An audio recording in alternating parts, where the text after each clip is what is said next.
mwabajije kandi ikibazo kijanye n'ivy'amagara y'abantu aho mwagarutse ku kibazo cikiza COVID-19 n'urucanco rwaco.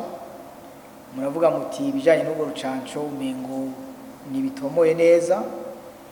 Ni vyiza rero yuko abenegihugu duhereye kuri mwebwe twitoreye muserukira abandi bamenya uko leta y'u Burundi yatumbereje inzira yo kugira ngo abenegihugu b'abarundi n'abandi baba muri ubu Burundi ubwa mbere bashobore kwirinda ico kiza, ubugira kabiri bashobore kuvugwa mu gihe bafashwe n'uwo mugera. Mpereye ngaho baravuga bati umugera ntuvugwa, sindavyanse kuko ni ivy'abahinga. Mugabo iyo umuntu arwaye ukamuha umuti ukabona arakize, uvuze ko wamuvuye ntububeshe.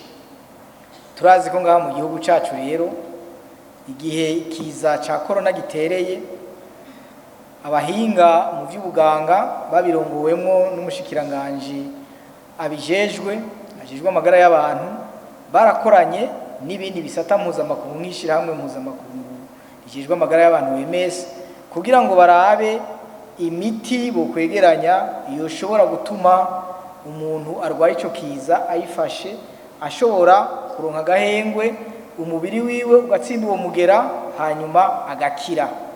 Iyo miti rero nijya protokole mu Burundi bahereza abarwaye uwo mugera, kandi iyo bayifashe bahagaruka bakabapima bagasanga barakize.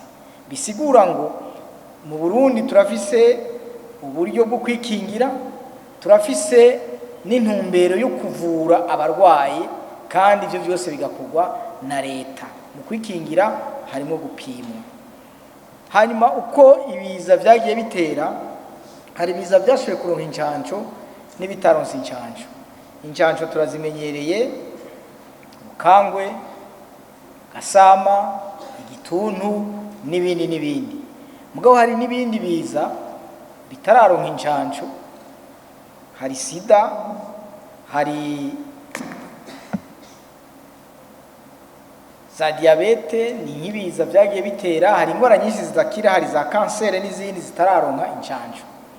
Ko twogira Imana iki kiza cadutse mu 2019 ikaronka urucanco, two badutomboye. Ni navyo abahinga bagiyemwo barakora mu laboratoire atandukanye, barazana urucanco canke incanco zitandukanye bivanye n'ibihugu, bivanye n'amalaboratoire zakorewemwo mu mwanya mutoyi.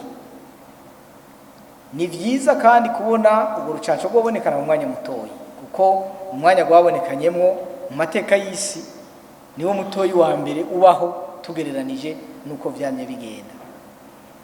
Hanyuma rero ibihugu bitari bike biravuga biti urucanco rwabonekanye utanguye gucandaga abenegihugu bacu. Tuti na marame benshi batangura gucandaga igihe babonye yuko ico kiza cyamaze kurandagata, kimaze kugera ku rugero rw'ikiza ku rwego rw'igihugu. Ico twababwira ngaha mu gihugu cacu, ibiharuro dufise, umugera wa coronavirus nturageraho ufata abenegihugu b'abarundi n'abaha mu Burundi ku buryo tuvuga tuti cabaye ikiza ku rwego rw'igihugu, kuko hari ibiharuro barabirako, baravye abamaze kwandukirwa n'abagwaye bakavuga bati tugeze ku iki giharuro turabona yuko tugeze kuri cas d'une pandémie au niveau national, tugeze ku rwego rw'ikiza ku rwego rw'igihugu. Ico kiringo ntituragishikamo, kandi Imana iturinde ntitugishikemwo.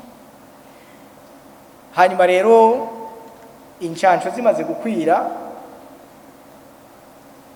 baravuga ati mwebwe mu Burundi muracandaga canke ntimucandaga. Ikibazo si ugucandaga, ikibazo nuko twikingira tugwaye tugakira. Turonse urukingo rero tuba duhiriwe, tuje kuri urwo rukingo uko abarukoze bonyene baruvuga. Baravuga bati urukingo rwa coronavirus twararukoze rurahari nguru. OMS kavuga ati tururavye yego turabona ko ari urukingo kandi turabona ko ari rwa coronavirus mugabo ingaruka rushobora gutera ntiziraharurwa. Ivyo nibo bavyivugira, ivyo biva mu laboratoire iwabo, si bivugwa n'abarundi, si bivugwa n'umushikiranganje wa mbere, niko iyi situation imeze. Ati rero ko murudusavye mu rwego rwo gutabara ibintu bikomeye nitworeka kurutanga, mugabo turarubaha, ariko namwe ntimuze mugaruke nihagira ikiba, nihagira icoronekara ngo mutubaze ngo raba mwaraduhaye urucanco ngo none twagize ibibazo. Nico gituma rero baheza bagasaba amashirahamwe canke ibihugu vyakiriye izo ncanco gusinya urupapuro guko biyemeje kwakira urwo rucanco uko ruri. Hamwe hogira ikibazo batovuga ngo none nimwe mwarukoze, nimudushumbushe, nimubwire ibi nibi. Niko rero ibihugu vyagwakiriye. Nibaza ko nayo mpamvu ibihugu byinshi byahisemwo kimwe cyose mu bihugu bifise ubushobozi bwo gukora incanco kwikorera urucanco rwayo. Turasanga izakorewe muri Amerika, hari zakorewe mu Burayi, hari zakorewe muri Aziya, abahindi bafise urwabo, abarusiya bafise urwabo, abashinwa bafise urwabo. Nibaza yuko uwari we wese ageze ku rugero rw'ubukuzi nk'ubu dufise, nk'ubwo namwe mufise, ashobora kwibaza ati none ko twari twamenyereye kubona urucanco ruza rukaba rumwe mu isi yose rukemerwa, naho gukorerwa mu bihugu byinshi, mugabo ya formule iguma ari imwe, aho ni kubera ko umwe wese afise ubwiwe. Ubwo rucanco kandi ntirutangwa rimwe. Urumva bararuguha ubwa mbere, bakaruguha n'ubwa kabiri, hari n'abageze kuri dozi ya gatatu. Bisigura ngo koko uko abazikoze babivuze ruracafise gukehanirwa mu buryo bwoshobora gukingira uwo mugera.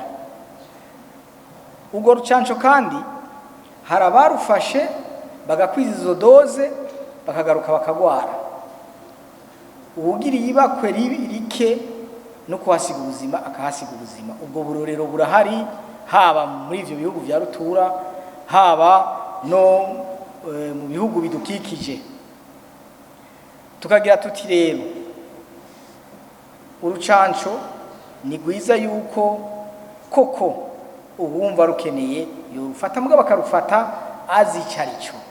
Abantu ntibagume bahaga amatama ngo bareke kuvuga ibintu uko biri, ngo duhave twitana ba mwana umenge urucanco rwaraje, leta nishaka ko abantu bicandagisha, leta nihimirije n'ibindi. Iyo umuntu asinzikaye aratabaza cyangwa agatabirirwa, umutaronse ubwa mbere bambuye ko ari umukiza arawufata. Nubwo rukingo hari abashobora kubona yuko burufata, mugabo duhagarare ahantu humvikana. Mbega nimba dufata urucanco, twofata urucanco tugaca tubandanya kandi tubwirizwa gukurikiza za ngingo zo kwikingira, kuko urazobaza utijengere ngende mu Bushinwa bazogusaba urucanco, mugabo ingingo zo kwikingira ushitsi wabo nizo ziremereye gusumba urucanco no mu bindi bihugu byose. None ni kubera izo ngingo zo kwikingira arizo ziremereye gusumba urucanco, hama tukaba twocambirwa ubwo rucanco twumva no kubarukoze batadusobanurira neza. Twebwe rero turagira tuti nivyo koko hariho umugambi wa leta wo gukingira abene igihugu no kubavura, werekanye yuko dushobora kubaho, dushobora guca muri iki kiza duhagaze neza. Ati uwo mugambi niwo uwoje imbere. Urucanco nabwo rusahiriza uwumva akeneye kugwiteza canke ububwirizwa kugwiteza, uko ari nkuzo uzoba akeneye kugenda mu mahanga bakamubwira bati ntushobora kujayo uticandagishije.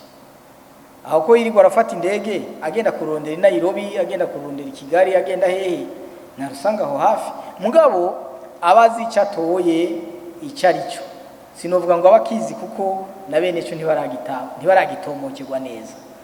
Rero nibaza nti nk'abarundi twamenye Imana kandi twayishize imbere, twokomeza gusengera ahubwo abo bantu bahinyanyura izo ncanco kugira ngo bakore koko urucanco rumwe na rumwe kandi rushoboye rukwije ivyangombwa. Twoba dutomboye hamwe umuntu agira ati jewe ndicandagishije ndi free, agafukamunwa ntusubire kumbaza, umuntu ushatse ndamuswaga umukono nkigira, n'ibindi bimwe vyahora bituzibira kwishira tukizana. Mugabo urucanco ntiboza kubaho ngo abantu babandanye bafata za mesure nibaje hamwe, bamwe mbere ugasanga bagiye no muri confinement, distanciation sociale n'ibindi. Nuko rero leta inzira yuko abanyagihugu bakingirwa biciye mu rucanco nukuri irayishigikiye. Twebwe nk'abantu bamenye Imana ikaduha ubwenge, dukoresha ubwenge bwacu nk'abantu bamenye Imana, kuko umuntu azi Imana agira ubwenge.